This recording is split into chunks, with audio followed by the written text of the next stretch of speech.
better ways to protect his people than from within the isolated halls of their temples. "I do Celestia's work by protecting her people," Musian said. "Are her people in danger?" Musian's jaw clenched tight, grinding his teeth. "You're no fool, Verin," he said.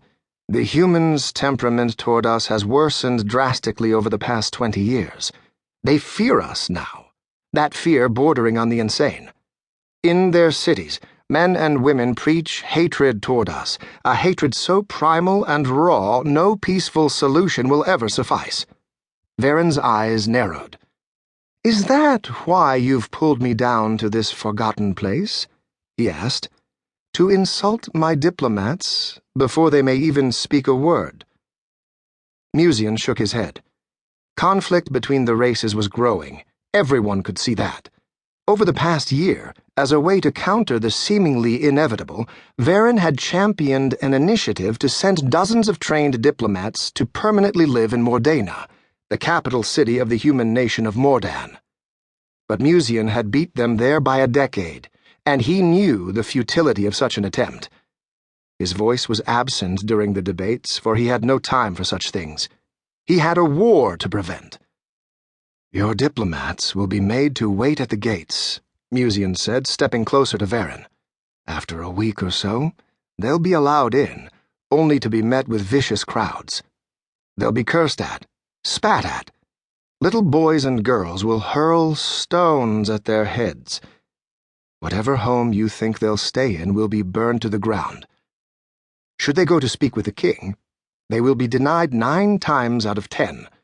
And whatever audience they find will be brief and spent listening to the king inform us of our failures and deviousness. This anger the humans feel, it is a sickness, without base or merit or reason.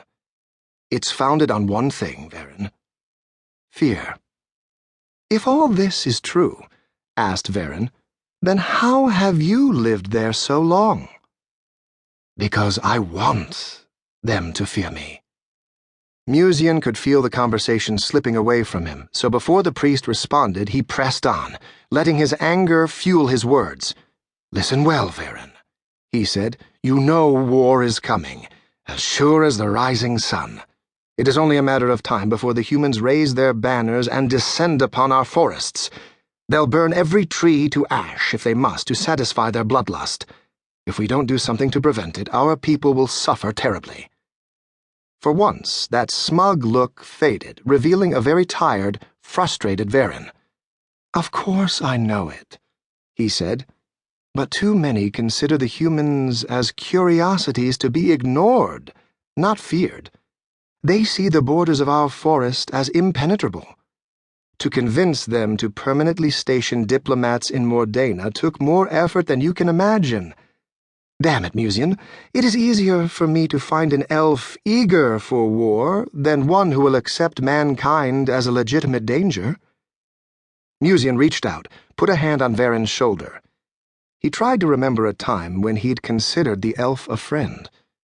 It felt like a different life, and a gulf of blood and coin lay between. "There's still hope," Musian said, and he felt his heart speeding up. This was it, the culmination of his plan. "In Mordena, I have formed a guild of men and women loyal to my name. They're bound by greed and ambition, and for that alone they are both predictable and reliable. I've dipped my fingers into every bit of trade, particularly the vices their kings and queens have ruled illegal. The price was dear, Verin, and I've spilled more blood than I wish to see again in my lifetime, but I would gladly pay it 100 times over if it means the safety of our people." "I don't understand," said Verin. "How does a guild of humans spare us from a potential war?" "By bringing the war to them. A minor noble from the southern nation of Ker has made repeated claims that he could conquer all of Mordan, usually under the guise of some bloated family history. A noble that is firmly in my pocket. From all across Mordena and Ker, I've secretly contacted mercenary bands, drawing them south to join him. Should he march upon Mordena and place it under siege, my guild will